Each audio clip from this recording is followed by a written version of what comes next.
Praise the lord. సర్వయుగములలో సజీవుడైన యేసుక్రీస్తు నామములో మీ అందరికీ పునరుత్థానపు బలము, ప్రభావము, శుభము యుగయుగములు కలుగునుగాక.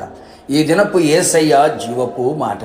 సమూయేలు రాసిన 2వ గ్రంథం 7వ అధ్యాయం 29వ వాక్య భాగం. నా కుటుంబము నిత్యము నీ సన్నిధిని ఉండునట్లుగా దానిని ఆశీర్వదించుము. సకల ఆశీర్వాదములకు కారణభూతుడైన యేసయ్య సన్నిధిలో నిలిచి ఆయనను ఆత్మతో సత్యముతో ఆరాధించుచు ఆయన కార్యములను వివరించుచు ఆత్మీయ యాత్రలో ఆత్మానందముతో నడిపించబడుచున్న నా దేవుని ప్రియులారా, ప్రతి ఆత్మీయుడు కోరుకొనవలసిన ఒక అందమైన కోరిక నా కుటుంబము నిత్యము ఆయన సన్నిధిలో ఉండాలని. దావీదు మహారాజై ఉండి ఎంతటి చక్కటి కోరికను అడుగుచున్నాడు.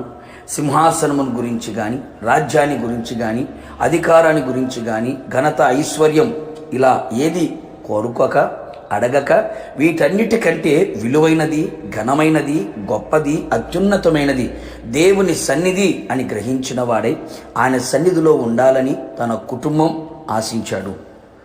ఒక్కసారి ఆలోచించు ఆత్మీయుడా, నీవెప్పుడైనా ఏ రోజైనా ఇలాంటి కోరిక నీ కుటుంబాన్ని గురించి కోరితివా, ఆశించితివా, ప్రార్థించితివా? ఆలోచించు.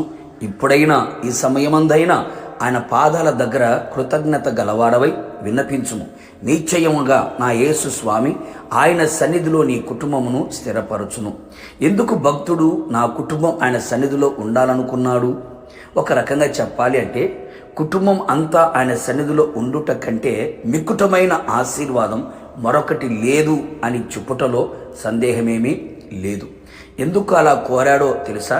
ఆయన సన్నిధిలో సంపూర్ణ సంతోషము కలదు గనుక తన కుటుంబం ఆయన సన్నిధిలో ఉన్న సంపూర్ణ సంతోషం అనుభవించాలని, తన కుటుంబం అంతయు ఆయన సన్నిధిలో నిలిచి ఉండే భాగ్యమును పొందుకొని భాగ్యవంతులుగా జీవించాలని, ఆయన సన్నిధిలో రక్షణను పొందుకొని శత్రువు చేతిలో నుంచి విడిపించబడి జీవితకాలమంతయు నిర్భయులై పరిశుద్ధముగాను నీతిగాను ఆయన సన్నిధిలో సేవించుటకుగాను.